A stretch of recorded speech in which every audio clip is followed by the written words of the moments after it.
and women that are married can have sex. Plain and simple. And then we get into animals and all the other stuff, and we know what happens. We know what happens. Verse 22, keep all my decrees and laws and follow them, so that the land where I am bringing to you may not vomit you out. You must not live according to the customs of the nations. So what God did, another thing that we see as being harsh, God chased people out who lived there before. Now to us it doesn't seem right. But we know that what God is trying to do is keep his people holy. And we know what happens to people when they live in an unholy land or with unholy people. You start bringing on the attributes and the beliefs of that culture. That's why they couldn't marry outside their faith. Right. Because if they married like in Ruth. Yeah. And Naomi. Right. They can't marry outside. They Yep. shouldn't. Gotcha. And we know how tough it is when someone gets married and the person they marry isn't a believer. You're kind of like always dragging that person along. It's rough. It's rough. So God's saying, I'm going to take care of that problem for you. I'm just going to remove these people. I'm going to chase them out. And follow my laws so that you're not going to be kicked out of this land I'm going to give you like everybody else. Harsh, but God's trying to take care of his people. Rules for priests, verse 21. We probably should have read Leviticus 21 and 22 together, because both of those together are the holiness rules for the priests. And what we see as we read through these last chapters of Leviticus, there's 3 different levels of holiness. There's rules for the lay people, what they have to do. There's rules for the priests, and then there's rules for the high priest too.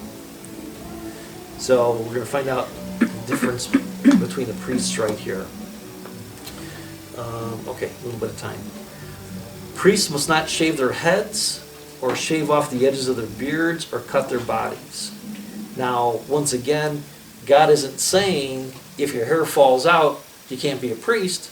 He's just saying you can't shave your heads, because this is what the pagans did as one of those things for mourning. To mourn the dead, they would shave their head, they would cut themselves, or they would cut parts of their beard off, or their hair. So God says, don't do that.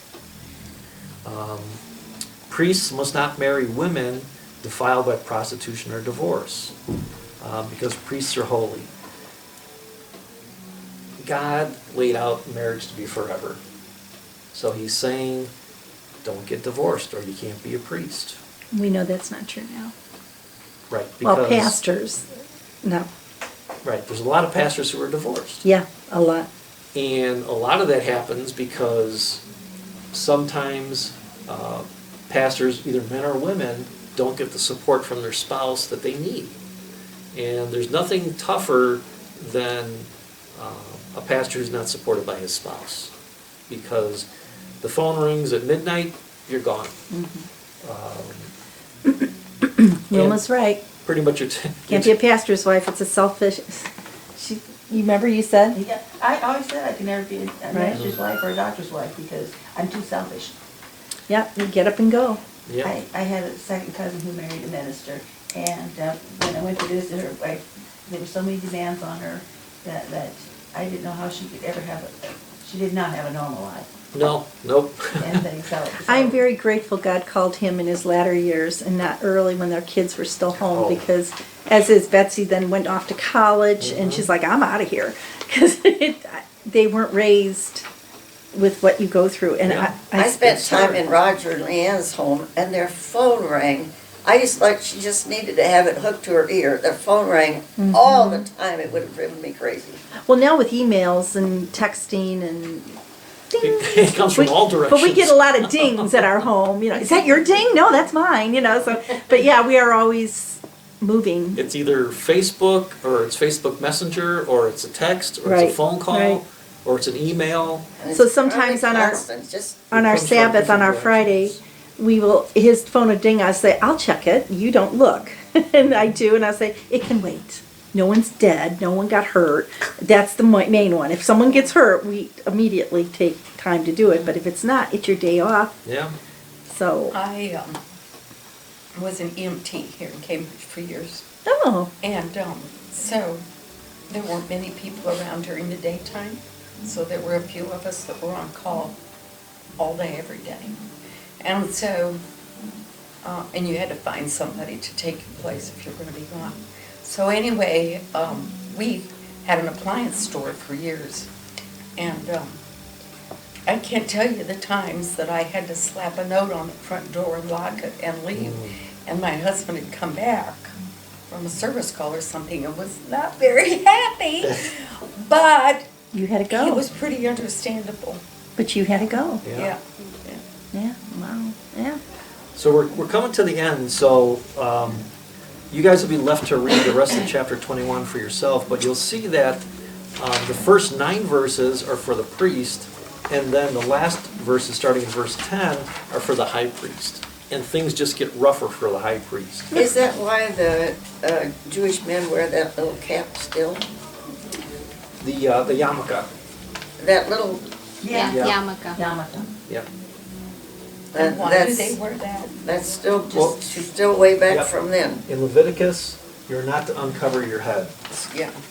So,